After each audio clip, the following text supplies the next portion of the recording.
It's weird. I'm just back from the highest point in Uganda and the third highest in Africa. This has been something that I've been wanting to do for a very long time. And you know what? Your dreams are valid. If someone ever told you your dreams are not valid, just ignore that person and go after what you like. So I reached out to Outdoorsy Uganda, with whom I shared my dreams with, and they said, say no more, we got you. You need such people in your corner, people who believe in what you want to do.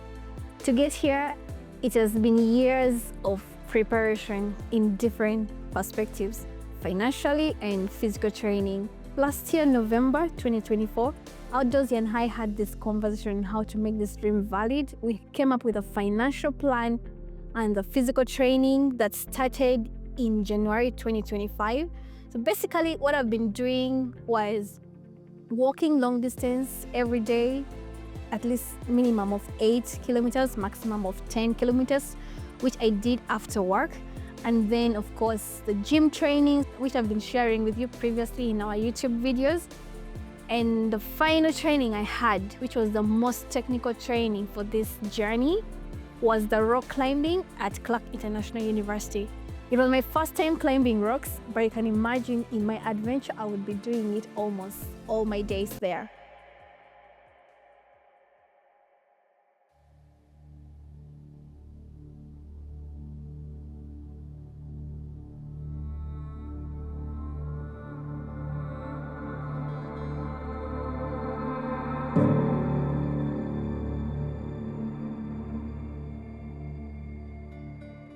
Anyway, we head to Kasese and straight to the office of the Rwenzori Rangers Hikers Associations, where they had to ensure we had all the gears we needed for our great adventures. And these were the helmets, the ascenders, the crampons, and the ice axe. So you can imagine what this trip is gonna be like. When we confirmed all our gears are in check, we then went to the Rwenzori Rangers Hikers Association's community office, where we met poachers. I saw this amazing young man, and I was already warned that these were the strongest men I've ever met in my life.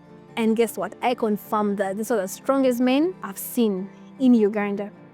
So the gentleman packed all essentials that we came with: our kitchen, our living room, our bedrooms, and our meals. As you can see, there's a chicken, a live chicken that we'll be spending our time with or eating, I don't know. Thereafter, we then head straight on a very nice road where I was able to experience art on the drive. Please, every time you're going to Kasese, stop by this station and support this artwork. Try to learn something from the craft that the gentleman is making, and also give back to the communities by buying or supporting or donating to support his work. So here we are at Mountain Rwenzori National Park. As you can see, the gate is amazing. I am so thrilled, and I just can't wait to experience what is here. Guys, dreams are valid. If someone ever told you nothing is impossible, slap that person. No, ignore that person. So here we then meet the UWA officers, where we registered all our personal information, very necessary, and the number of days we'll be spending at the national park. And the adventure is about to begin. We are now handed over to our guide, Mr. Jethro. So Jethro tells us that the journey is going to take us about 4 to 5 hours. But as you can see, very young and energetic and ready. We told him 3 hours is sufficient, right? We have started, and the rain is coming in full swing. There you go. So here we are, 30 minutes into the journey, guys. It starts raining. Heavily. The rain has started, so we are changing gear.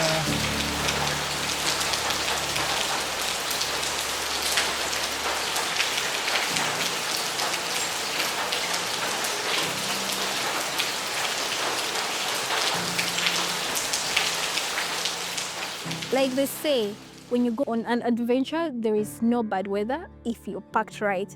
No problems. Rain, no problem. We then got covered and moved in the rain for a very long time until we actually reached our destination. But at this point, I am so excited by the sounds of the birds in the trees, the tropical rainforest. Okay, see that thing we studied in school? I am experiencing it here. Like the vegetation cover was so thick and scary. Maybe for you to relate, if you've watched Nollywood, that thing they call the evil forest. It gives you that feeling because the vegetation cover is so thick. And the most amazing thing at this point in time is my canopy walk. And I'm crossing a river called River Mubuku. You can see there's a canopy walk that has been put across the river. But one thing I've appreciated about this river, the sound. The sound gives you the feeling of a waterfall. And this is something we got to experience in our entire journey. So we walked for 3 kilometers and I don't know, the excitement is reducing. And I think this is what they call the denial stage in adventures. You start questioning yourself, oh, why am I doing this? 3 kilometers into the journey, I ask my friend Yusuf, and I'm like, Yusuf, how long have we walked? And he tells me 3 kilometers. Guys, I am panting. What do you mean 3 kilometers? But anyways, regardless, we move. So 3.5 kilometers into the journey, I see the first resting point. At 3.5 kilometers, we have reached our first resting point. And, how are you feeling? Can we take a break? Yeah, we're going to take a break. It's taken us about 1 hour and 20 minutes to get here. Have you ever been excited to sit down? So we take a break and again continue. It's coming to about 6 p.m. It's getting dark. We now have to get our head torches. Marion, again, didn't pack right and she has no head torch. Now I have to use Yusuf's head torch to see where I am going. So the forest is thick and it's me that has no torch. It's me that is waiting for the light behind me to make my next move. It's me that is hearing strange sounds of insects at night. But anyway, the biggest scare I got was just the heartworm that was now coming out from the ground because of the too much rain. So we then moved for quite some time in the dark. And when I saw the camp, our first camp, it's called Nyabitaba. When I saw it there, I was excited. Hey guys. Nyabitaba camp we've reached. I'm so excited. We are sleeping at the new one. I've slept at the old one, this is the old one. So we're going to the new one. The new one was constructed by Uganda Wildlife Authority. Ooh. This one has a private owner. I couldn't believe the day has ended. I just needed to eat. I didn't have the energy to eat, but it's important I eat. I just needed to freshen up and remove my shoe and remove the gumboots because again, this is not my aesthetics. I don't like gumboots. But yeah, I couldn't wait to just remove it off my feet. So I'll be giving you a room tour, but so far this is how I'm trying to keep warm. I have a beanie bag. I have a beanie to keep my head warm.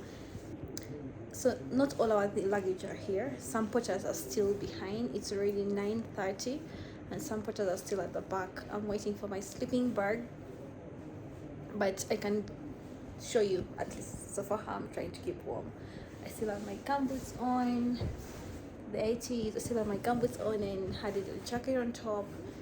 It has rained the whole of day one. It's been raining. I'm trying to keep my ears warm. Just try to keep warm, just surviving. So yeah, I'm waiting for all the porters to be here.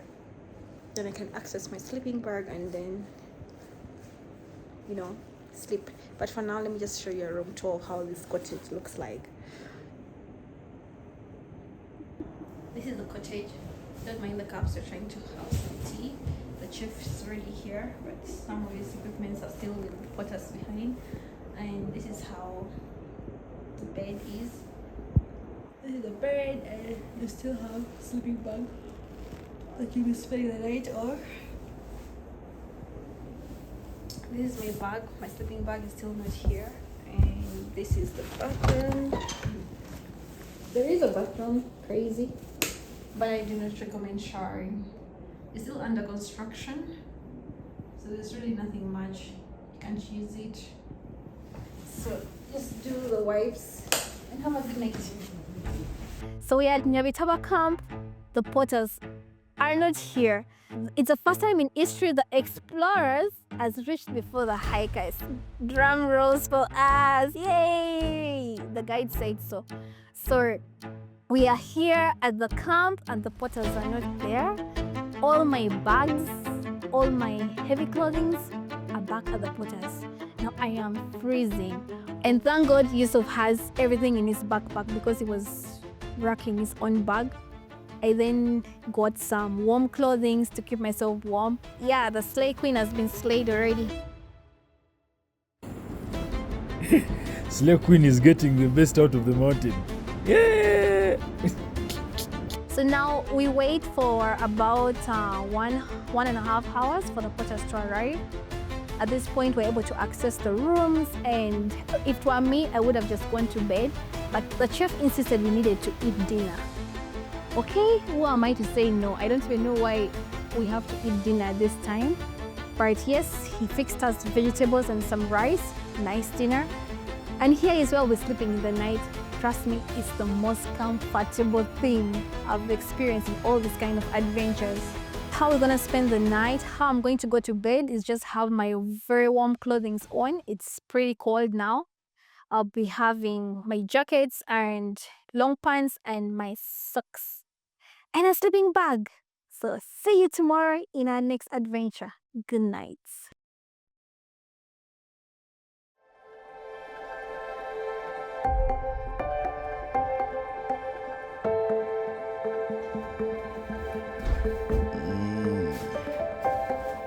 Good morning.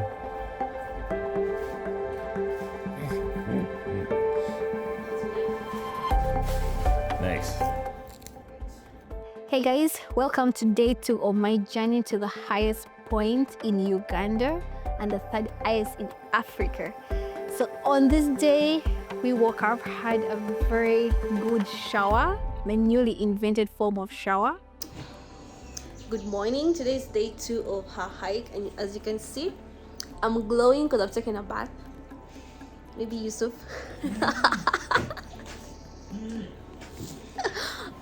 So please come to the mountains. You'll take your shower. You look good as I am right now.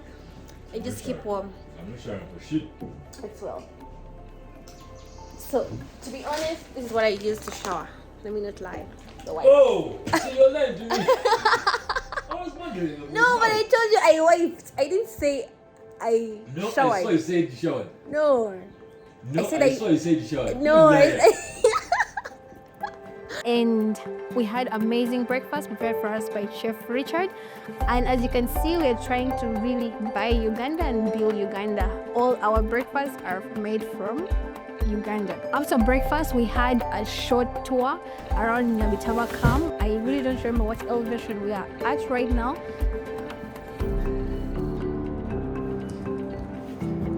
So like I said, we are carrying our kitchen, our bedrooms with us. This is the kitchen, and I'll show you the breakfast that we had. And this is the kitchen view up there. This is just a surrounding around our heart.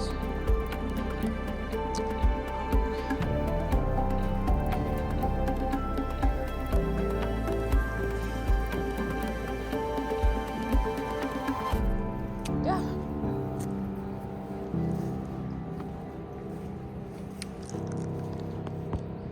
Good morning, Chef. Thanks for breakfast.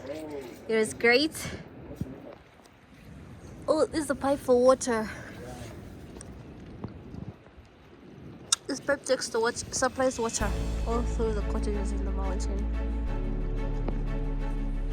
Once again at 8:30 a.m. we started our journey. I left Yusuf behind with the guide Alfred and went ahead of them with Jethro.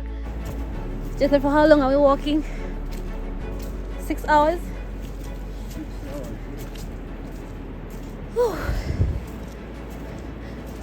6 hours to where we are gonna camp. or 6 hours to where we're going to have lunch. At the camp. Okay, not bad. I've gone ahead with Jeffra, the guide.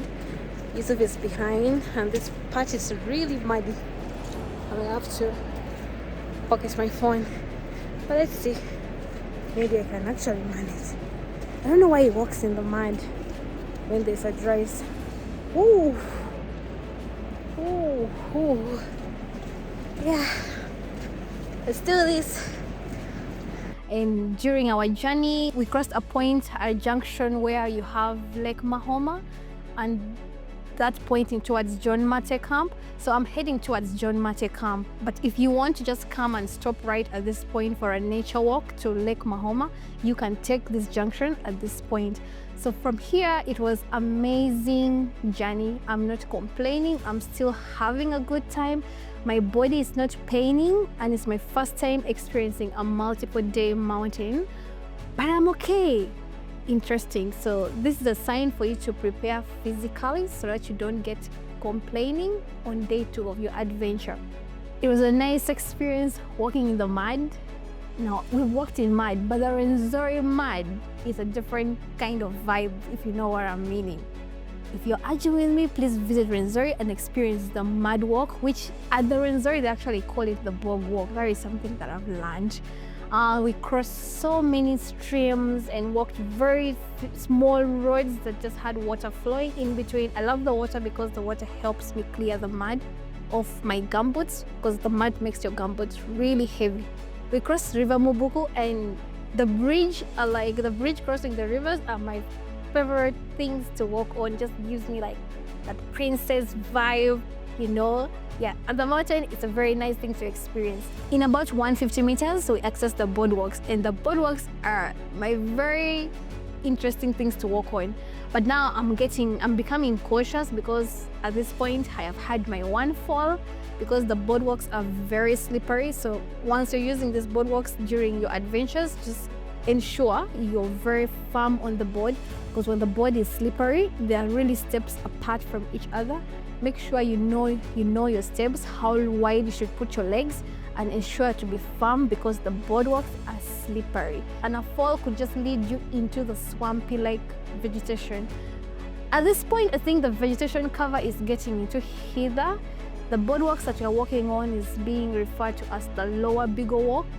And I've also experienced a lot of hand fights, the red hands. And ensure to wear the gumboots, because wearing a gumboots protect you from so many things like the ants, the rocks that you have crossed over, the streams of water that your shoes might not manage unless you have waterproof shoes, and the ants that once they enter into your shoes, you can imagine the kind of drama you would cause just trying to remove your shoes and get one ant that has entered your shoe. So I highly recommend, please wear a gumboot. It looks funny on me right now. It's my first time experiencing a gumboot for such a long time, but there's no any other shoe I would want to carry to Mountain Rwenzori except a very nice and comfortable gumboots. So if you don't like gumboots, please wear very thick socks to ensure that your feet and everything down there is comfortable for a very good experience walking in the Rwenzoris. At this point, I thought Jethro and I are very fast, but again, the team has caught up with us. The porters have passed ahead of us, and here is Yusuf, where I get to teach him a new skill of smoking in the wild without a cigarette. Finally, I learned how to smoke. Just have a look. This is can you see that? I think the camera can capture it. Yeah, but I can smoke now. Don't joke with a body like me. We walk together through all kinds of terrains, again, like I described earlier. And it's now 2 hours into our journey, and guess what? I am excited to just see a resting hut. So the resting hut is exciting because I realize when I'm walking, I want to be the good team player. I don't want to hold everyone behind, taking so many breaks in between. So I try to really put in the work to keep pace with both the guide and the team that I'm moving with. So I was excited to finally get to a resting hut. Alright guys, we're 2 hours in. She's alive. very much alive. And I've come too far to give up. Yeah, that's where I'm at. Yeah, but she has a very good pace. Oh. And our guides are right there. You just take the step you can see right in front of you. Trust your feet more than your hands. I can't great. Now the resting hut is called Omuko Mujungu. Please, if I have not mentioned that well, excuse my local language. But every time you visit the mountain Rwenzori, make sure you sit. Let the guides tell you the story about this resting hut. In summary, it's really just where the white man rested. And finally, we arrived at Nyakalange camp where we had a lunch, a whole meal that was prepared for us to have for lunch. So we had our lunch real quick, had a good time of rest. We then headed for about 4 hours where we arrived at the John Mate camp, and here we are at an elevation of 3,505 meters. Welcome!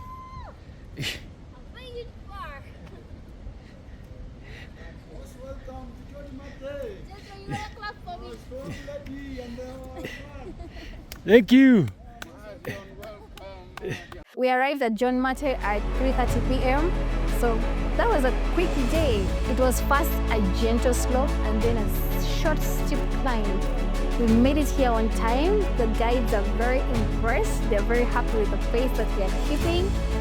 And yeah, we had lots of time to then, connect with the nature, watch the clouds pass the mountains that we are at. And yeah, I also took some time to really have a tour at the kitchen where the chefs are doing their things. And later we had our dinner. At this point, I'm also now beginning to take some medication to help me with the altitude sickness.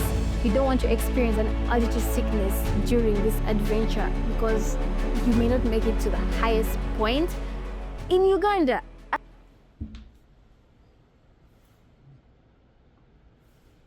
Good. Someone's taking Diamox. She looks so happy about it. Come on, let's go. I know you're only taking it for today and tomorrow, and you're done. Or no, even the other day. Yeah.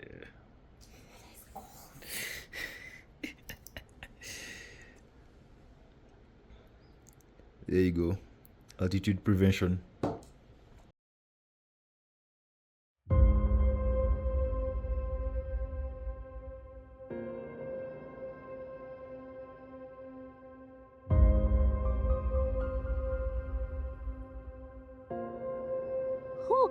Now day 3, oh my God. Day 3 was the longest day I could say. Okay, the second longest day I could say I had at Mountain Rwenzori. And there's so many things I would say about it, but let's start with the beautiful thing and then we can talk about the challenges and the reward of day 3. So waking up, you feel like you're in Amazon. Like the vegetation is thick, and waking up to the view of the forest, I thought I was in Brazil for a minute, but anyway, this is Uganda. So another beautiful thing I liked about day 3 was crossing the river. I'd not seen the river before the previous day, so now getting to the point of crossing that river was just a very nice feeling. You feel like you're crossing something that is supernatural with the sounds of the water so loud, and is you walking on top of that bridge. I'm now being introduced to like ladders and some small bridges that enable you to cross, to cross well in the mountains. And I also love the bigger walk, not so long from John Mate camp. You get to access the bigger walk because it's already day 3, remember, and I've already had 2 long days of walk, so there's nothing as exciting as getting to a boardwalk. I enjoyed these boardwalks. The 2 boardwalks, there's the lower bigger boardwalk and then the upper bigger boardwalks. They are really long that they make your journey so easy for maybe about 1.5 to 2 kilometers. I may not be accurate, but it's a long boardwalk for a nice experience and helping your muscle pick up a little bit. So along the way, I'm getting to experience so many streams. I'm crossing as many as I can. I'm naming falls after my name because, again, the explorers named all these features after their names. So the falls that had no names, I just gladly gave them a few. Please, if you oppose that, first visit Rwenzori and then you can give yours a different name. There's so many fish in the ocean. You can get yourself another fall and name it that. Another beautiful thing about day 3 was the act of kindness. I guess because from the previous meeting in the evening when we were planning the day, we knew it was going to be a very long walk, and we had to be empathetic to one another, helpful in the most possible way. And yes, this time we are asking for rest because it was going to be a whole day walk. Our plan was 8 hours. So the random acts of kindness that you get to experience with the help of a hand, you know, like Marion, dig your trekking pole further to confirm if the mud is safe to walk in, or walk on that pole, or follow my footsteps.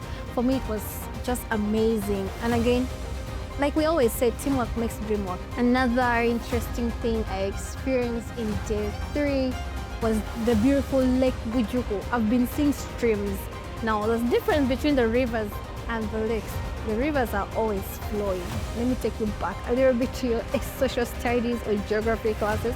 The rivers are always flowing. As you can see from the journey, we are still experiencing just the flow of water and the falls. And now I'm getting to see the lake from which these rivers are flowing from. And one thing I learned when you're like in the mountains, always, and you're lost, always follow the flow of the streams, because the streams and the rivers go down the valley, and most likely people are always camping around the valley. And also rock shelters. I feel like rock shelters were a nice way to find my way in when I'm lost, because the rock shelter always had people cooking or resting or protecting yourself from the rain. But you're rest assured you might find people. Same thing with the flow of water. Follow the water, you might find someone. And getting to see the lake from which the river was flowing from was so beautiful. Lake Bujuku is like in the shape of a heart. So if you're planning to do your beautiful proposal, please take it as far as Lake Bujuku. It gives you a very nice love heart when you're above it, especially when you're above it, you get to see that beautiful heart. At least propose above it, but you want to see that lake at the back. At this point, we're now getting out of the vegetation zone into the rocky features. But at this point of the lower heather zone, we are now seeing nice plants. I don't know the name of this beautiful plant down below the boardwalks, but there is what I can remember, because again, this stick to my mind. These flowers are called everlasting flowers. Everlasting flowers, they are everlasting because when it's shining, they open. They are white. When it's shining, they open, and when it's raining, they then close. So you can imagine, hence its name, everlasting flowers. It's a very resistant flower. You can also get yourself some, and I don't know if you bring it down here in Kampala, will it survive? And my most beautiful thing, I don't know if it's the last one I could remember, but the most beautiful thing is the sun. All these days, this is the first time we're experiencing the sun. I was super excited for this. For the first time, we are seeing the sun on the trail. Yeah, I hope it goes all the way. No, putting off the extra weight of the rain jacket and any other rain gear that I had. I enjoyed the sun. I walked in it so happily. But again, like they say, good times never last. Another rainpour came, but thank God the sun still managed to come out. At this point, you're like seeing very nice mountain features. Please take your time to know that the Rwenzori are the ranges. It's Rwenzori ranges. Now, there are 7 peaks or 7 mountains at Mountain Rwenzori. Yeah, so this boardwalk is between 2 mountains, and that's what makes it so pretty. Only that today it's a bit, the weather is not so good. But this is Mountain's Peak right here, and then this is Mountain Baker up there. Yeah, so so the boardwalk is in between the 2. At this point, you're able to see some of them. In general, I'd seen Baker, I'd seen Louise Desaveau, if it's right. I'd seen Gessie, Stanley's Peak. I'm not sure if that is all, but let's carry on. Another beautiful thing that I'm so grateful for day 3 was we had a lunch point at Omuhembe camp. It was amazing. For me, during this adventure, food was very important. I know I'm not a foodie, but guys, I don't know what happened. I fell in love with food, and I hope that love stays even out of the mountains. I enjoyed myself so much with the food. And the final thing that was really amazing was the rock features. The rocks are very nice, but also very scary. They give it a unique feature after you finish the vegetation zone. You get into that rocky, steep climb. But we got at this point when it was raining, so it was so slippery. I remember sliding a couple of times and taking so many breaks. But yes, it was beautiful.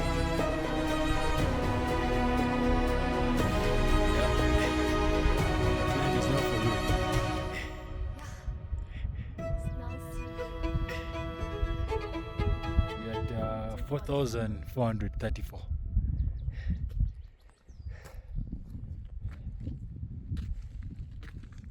Going all the way up. Now, like I mentioned, there were challenges. The same rocks were a big challenge because I don't know how much I fell. I don't know how much I delayed my team in terms of time because I took so many breaks climbing. At this point, the elevation is like almost, because our target was to get to Iron Lakes, which is at 4,500. So I think at this point, I'm like at 4,100 or 4,200, 4,300 there. And I'm struggling with breathing. My body is beginning to experience something that I do not understand, but at least I've not experienced the extreme signs of altitude sickness where some people get to vomit and they feel sick, really sick to continue with their hikes.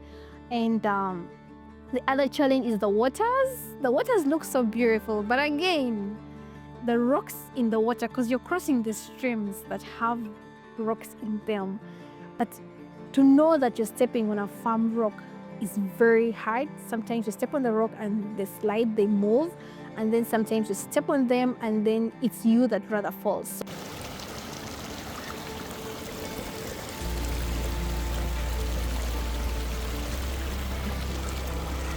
This is one of the most dangerous parts of the trail. The rocks are too slippery.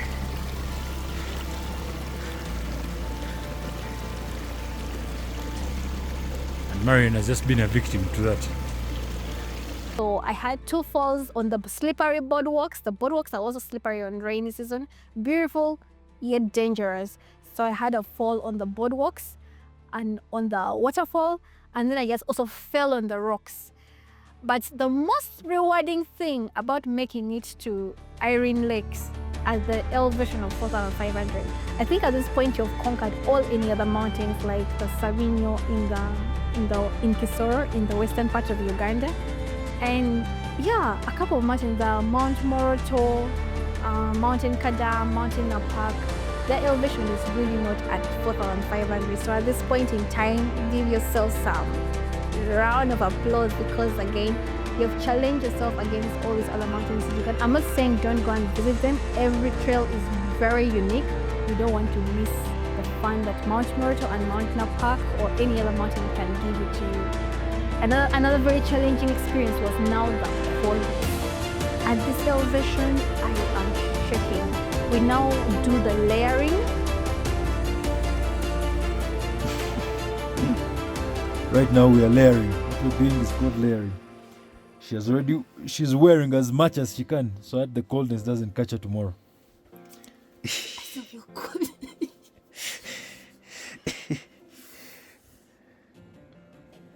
What if I had something else? Could it have had it on top? She can't even talk very well. So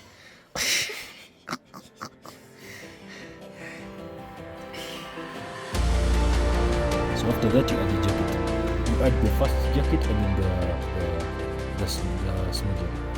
We do the layering, and layering is where you're wearing so many clothes to prevent yourself from getting the cold sickness or even the cold getting into you. I remember wearing 4 shirts, 3 pants and 3 jackets, and guys, it was the bare minimum. I was still feeling so cold, and now that gives you a very discomforting night. But thank goodness the night is short because we have to be up by 2 a.m. for our summit. And yeah, we made it through the night, and here is a quick tour of what hiring camp looked like. It's right at the shores of the lake, of the Iron Lakes. And as you can see, it's so beautiful, yet the most coldest place on this mountain.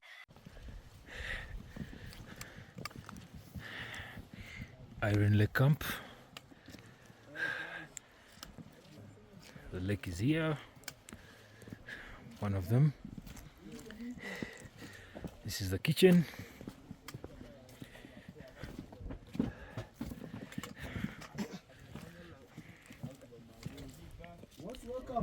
Thank you.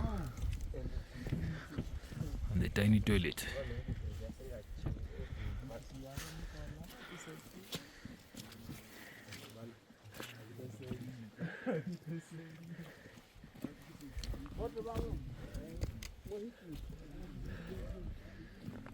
And today we're staying in the tent. It's a tent shelter.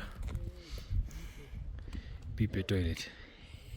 And the most discomforting night on this mountain. Thank goodness you sleep here for a very short time, but the short time, the night is actually long. It's a common thing all through the night, but the night at Iron Lakes is really long, but very rewarding. The fact that I am surviving at high elevation. We then had dinner very early to be able to have a good night rest of, I think, maximum 6 hours.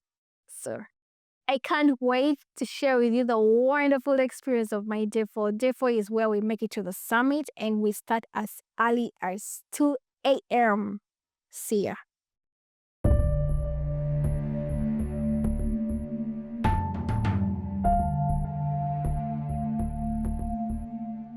Yeah.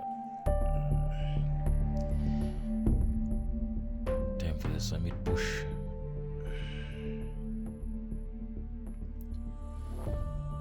Arion, good morning.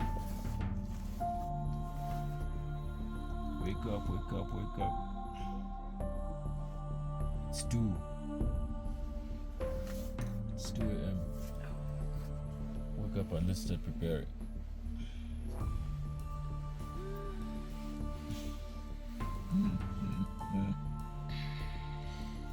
I'm ready anyway. I slept ready.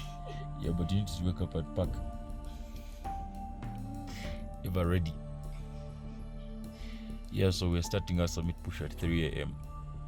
Fingers crossed. It was a rough night today, man. I had like all the weirdest dreams. I hope everyone in Kampala is fine. I feel like I dreamt about everyone today. Yeah. And I took coffee before sleeping. That was a big mistake. I actually don't know why I took coffee. But yeah. I can't believe I've made it this far. It's day 4 of my journey to the highest point in Uganda and the 3rd highest in Africa. So on day 4, we woke up at 2 a.m. in the morning. Had I had enough sleep? No, but who cares about sleep when you're going to accomplish a dream? I got out of bed and we had a quick breakfast. Finally, we abandoned our gumboots. You don't know how much I've been waiting to wear my hiking shoes. So we abandoned the gumboots and then the guide Jethro helps me with the ascenders.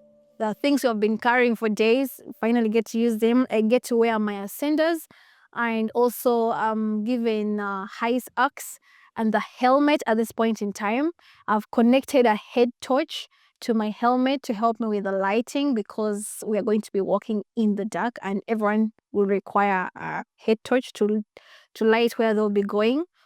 And yes, the day begins. We are ready for this moment. So we start our journey. Yeah, we've started our summit push. It's about 23 minutes past. About 23 minutes past 3 a.m. Hey Marion, how are you feeling? You feel heavy? Yes, because you're wearing so much stuff.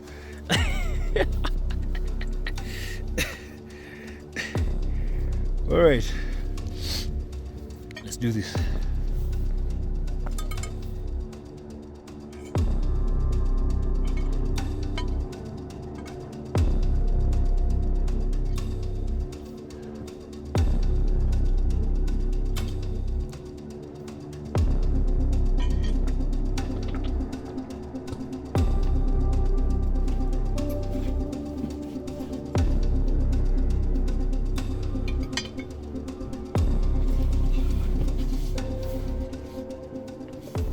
and 30 minutes into the climbing of the mountain, we get to the iron snow line.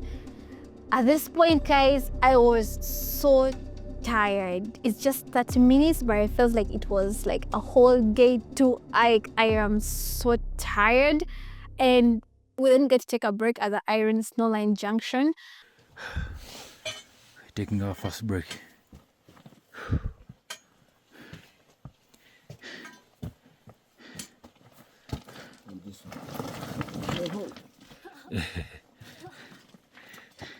Instead of moving out of the way, you're just laughing.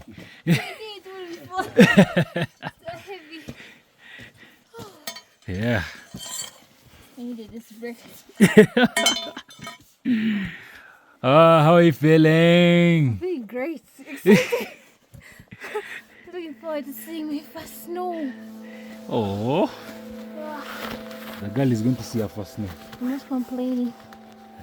Oh gosh, this thing's tied all up my body.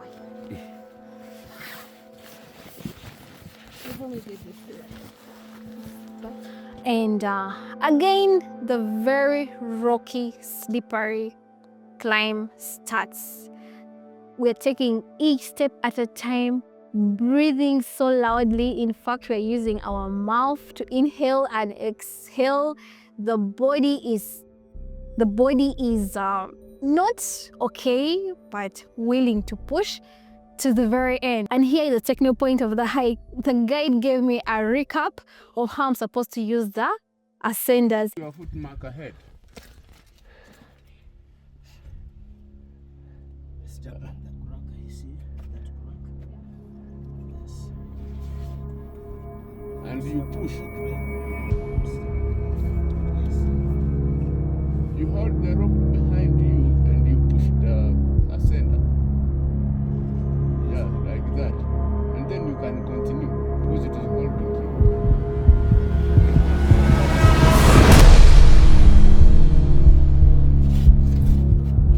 Don't step on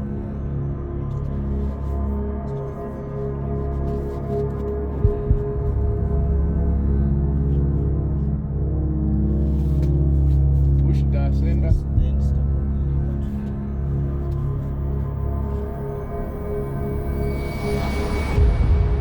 If you don't want this to be your very first experience using the ascenders, please do the rock climbing at the Clark International University so that you're able to trust your feet so much when you're doing the rock climbing in the mountain. So I already had a certain way of how to use ascenders and a certain experience of how to climb very steep rocks. I then knew how to use my axe on the rocks and also on the ice, on the glacier. I was confident with the equipment, so please ensure to at least get familiarize yourself with the equipment so that you don't get to experience fear just using them, and also to use them right. This was so hard. I don't know how many times I slid down the rock. Also the rope had ice, so the rocks are slippery because of the wet glacier that was on them. So the sliding is normal. Do not panic because your ascender is hooked to the rope. So do not fear that you'll totally fall off the very steep mountain. The ice axe is really helping you break the glacier that is on the rope for you to be able to push your ascender further each time you get stuck in between. By 6:30, we made it to the very base of the glacier. Guys.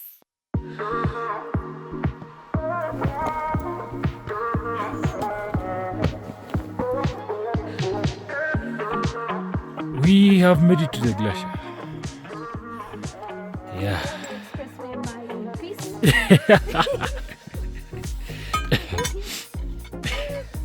Marion is in disbelief. Her life has just changed right now. She's officially a proud Ugandan after seeing snow in Uganda. Someone had to pinch me at this point in time. I'm seeing white snow in front of me. This is something that I thought I needed to travel as far as USA during the winter, or Europe during the winter time, to experience it. And here I am in Uganda, in Africa, experiencing snow. Now here we are at the base. We are beginning our walk on the glacier. Our crampons are on, our ice hacks are on. We are holding it right, the sharp part really going to the back. In case of a fall, you're able to hook it on the glacier. And then we are also tied on a rope. The length is quite long, but the maximum number of people you can have on one tie are like 4, like you see in this video. We are like 4 people tied on the same rope. And why do we really tie is just for risk mitigation. In case one person falls in between or at the front or at the back, the team is able to coordinate and make sure like not everyone is crashing down together with someone that had fallen. Now this walk, if I was to summarize the longest walk that I had during this adventure, it was the walk on the glacier. Every 10 steps felt like a hike of a whole day. Breathing, at this point, I am struggling to breathe. We are all so tired. We are using so much energy. We are at about, I think, 4,700, almost 5,000 as our target is telling us.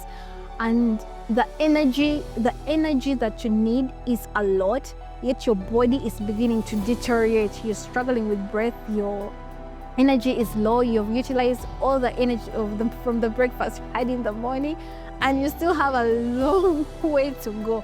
So this was the longest time we walked as slow as we could. And yes, we now make it to the top of the glacier. Guys, at this point in time, I can see the clouds. I can feel them past me. Some are below me. Most of them are now below me. The ones that are around me, I don't know if those are still clouds. Actually, they're not clouds. They're like snows. You can see the droppings of them on my face. I looked into my selfie camera and I could see drops of snows in my eyelashes. Guys, I made it already at this point in my world. I was feeling so great. So anyways, we make it past this point. The long and tedious and beautiful walk came to an end, and now we are back to the climbing once again. We remove our crampons and get back to the climbing. Now, one technique about the climbing on the very steep mountain, just trust your feet, not your hands. Trust your feet, because you have to identify every tiny fall on the rock to step and hold firm to make it to the next point. Now take very small steps. Don't like climb giving very large steps between your legs. Just take one step at a time. Yeah, so you have to use all these ropes to come up.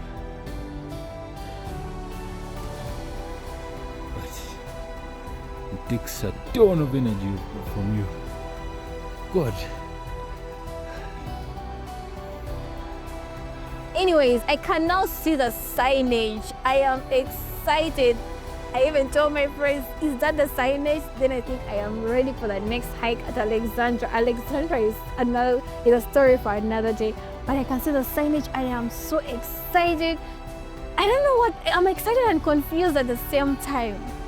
I looked and I was confused. But the truth is, I could just not believe that this is me. This is me that showed all this resilience. I didn't know I had this strength and power in me. Like, it's me right here in front of Margarita signage. Guys, I could not believe it.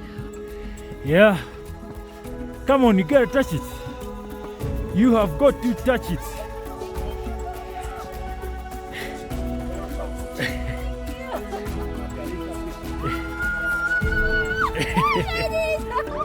You have to touch it first. It doesn't count. Thank you, thank you. Thank you, thank you. There you go. There you go. But here I am, and I'm so grateful I did this not alone, with the support of the team that I came with. And I'm so happy. I am on top of the world at this point. And guys, who need wings when I got grit? I feel like I am on top of the world.